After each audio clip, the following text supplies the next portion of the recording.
Hello there. I hope that you are safe and well. Today is a very exciting day because we are continuing our 4-part series of transformational change. This is obviously a monumental time for all of us regarding change and the need for transformational change. We've kicked off our 4-part series last week with part 1, individual transition and change. In this video, we will address part 2, steps to developing an effective change leadership strategy. And then next week, we'll address the pitfalls to avoid in leading change successfully. Lastly, we will address in that 4th week the ways to increase change maturity throughout our organizations. So today's topic is very important because any change management starts with a change strategy that comes from leadership. If the change strategy is faulty, any attempt to effectively manage that change will encounter problems. The change leadership strategy is the foundation of the house that is built through change management. If you've ever seen a structure built before, then you know that a faulty foundation will lead to critical problems throughout the building of that structure. So there's 9 very important elements to address when developing the change leadership strategy, and we're going to get into those right now. So number 1 is understanding your burning platform. That's the reason why you need to make that change happen. Understand the burning platform and, metaphorically speaking, how much fire really and truly actually exists. The burning platform is the largest reason for the change. It implies that there's serious danger if that change doesn't happen, and that obviously if it does happen, it's going to be significant benefit. Number 2 is ensuring that the vision and related goals for that change are clear to you and clear to everyone who is going to need to be a support in making the change happen. Borrowing from the wise words of Kotter, there are certain checklists that are needed to ensure that your vision is clear and it makes sense. So making sure your vision is clear and it makes sense includes ensuring that it's simple to understand and it's clearly focused on a specific direction or thing. It is communicable. So that means it's clearly and able to be communicated to others in a way that they easily understand. It is imaginable. It's a believable idea is what that means. If you cannot get others to believe in that idea, then how are you going to get them to participate in it, to support and contribute to it? It takes more than one person to make an organizational transformation happen. And it is desirable. That means that people see what's in it for the organization. And hopefully they see what's in it for them. They can see the benefits. It is feasible. And that means that the vision is doable. So it's not just benefits that are tied to it, but they know you've done your due diligence, you've done your research to ensure that this vision can actually be implemented in a reasonable way successfully. And lastly, you want to ensure that your vision is flexible. A vision is an idea, it's a picture. It's not the implementation itself. So when you're embarking on something new, then you must expect that unexpected to happen. You must anticipate the need to adapt and be flexible. And this is more true the bigger that transformational change is. So number 3, as far as the strategy steps that are needed for change leadership, all alternatives should be identified. Sometimes as leaders, we want to know exactly what we want to do, and we don't want to see any B or C option. And that's fine if your mind is made up, but you want to be educated on those alternatives. You want to ensure that those alternatives have been vetted and compared to the present vision, compared to based upon costs and benefits. You want to do your due diligence, your analysis to ensure that the organization is truly making the best decision and is prepared to address that inevitable skepticism that will arise with almost any transformational change within an organization. Number 4, the sponsors for the transformational effort need to be identified, present, powerful, and known. So these sponsors are champions, and they are heard in order to gain influence and to gain support that is going to be needed. For an organization to make a change that affects the entire workforce, sponsors need to lead that change.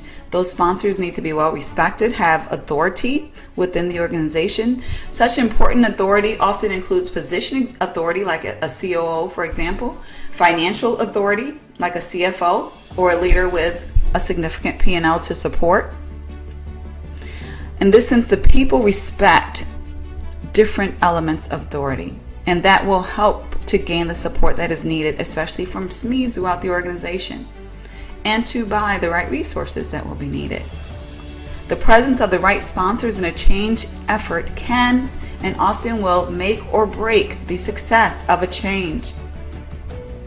Number 5 in change leadership strategies is the potential investment is very clear. So anyone who has led an enterprise-wide organizational change know that the costs and investments required will fluctuate, oftentimes beyond the initial prediction. So this is why the agile approach is often so popular. However, when we do our due diligence, we can often be at least in the ballpark of what the cost will be. We want to ensure that those investments are aligned with the ballpark costs of what the change will require. And of course, contingency resources are always beneficial for anyone leading transformational change. Given that, we want to understand what the investments will be that are going to be necessary for the change to happen. So this includes the time that will be required, how many people will be needed to work on the effort, what technology will be needed to make it happen, and ultimately what money investments will be needed for success. And number 6 is similar to the sponsors. You will need to choose your entire change team very wisely. The team will typically be made of many teams. You will have the project team that are very hands-on, an advisory team who provides that thought leadership. You may want to ensure that you have the right subject matter experts on these teams, executive teams that will serve as governance, ensuring that regulatory issues and alignment with the overall organization strategy is there. The right champions who will be your power messengers need to be part of your team evangelists, and the right influencers. These are very important elements of your teams in order to institutionalize the change and make it doable for the masses of the organization during the change effort and beyond.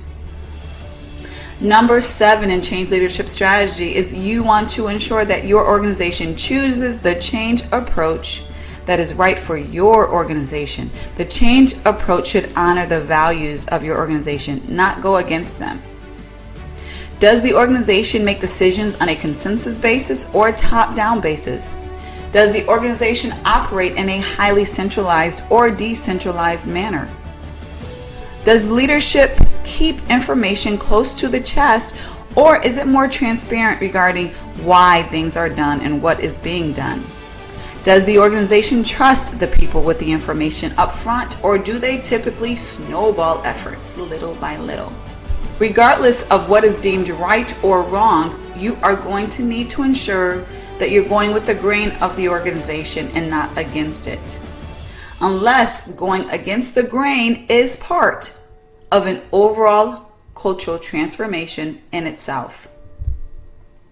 Number 8, like the approach, timing needs to reflect what is doable within the specific organization, its culture, and capacity. The timing should take the level of change maturity of the organization in consideration. We will talk about organizational change maturity in our next video next week.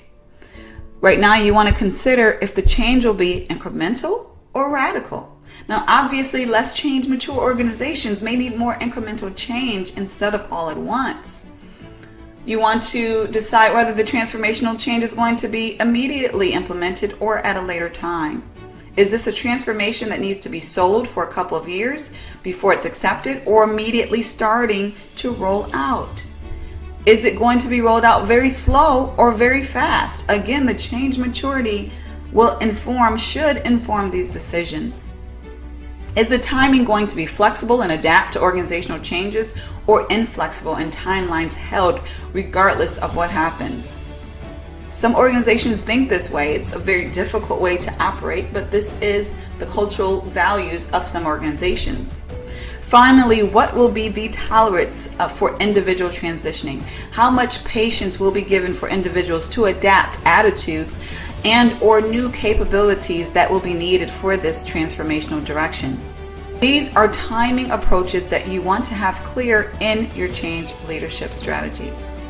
And finally, number 9, what assumptions can you make at the front end of the change effort? The more assumptions that you understand about what's going on and what's going to happen, the more prepared you will be. You can make assumptions by doing your research, your due diligence, including benchmarking with similar transformations that have taken place. Some transformations that can inform you may be in-house and others perhaps out-house as far as within other organizations. Some examples of assumptions that you will need to be clear on in your implementation includes, will the business model change or stay the same? Will technology systems change or stay the same? Will processes change? Will departments be reorganized?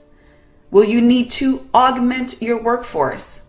And what about customer training? Well, the customers need to be trained, skilled, and or informed regarding the transformational change that is happening within your organization. Employee training, is that going to be needed? What are the planned business interruptions? What are the unplanned business interruptions? Will there be a specific dollar limit to making this change happen? Will there be a specific time limit? So your assumptions can obviously be endless based upon the needs of your organization, but you do want to be clear regarding what they are. So these are the 9 elements that are necessary for a comprehensive, effective change leadership strategy. To learn more about how to bring change to your organization in an effective way, or to explore the change certification programs for your organization and various classes related to that, check out the more information that is available through the link. You can also, of course, always schedule any time with me. Exploratory session is available complimentary through the links that are available as well. I wish you the best on your transformational change. More than likely you are going through one, just because most organizations are right now, if for no other reason due to COVID. Wish you the best. Share this information with anyone who you believe will benefit, whether it's a colleague or a friend, and have a great day. Take care.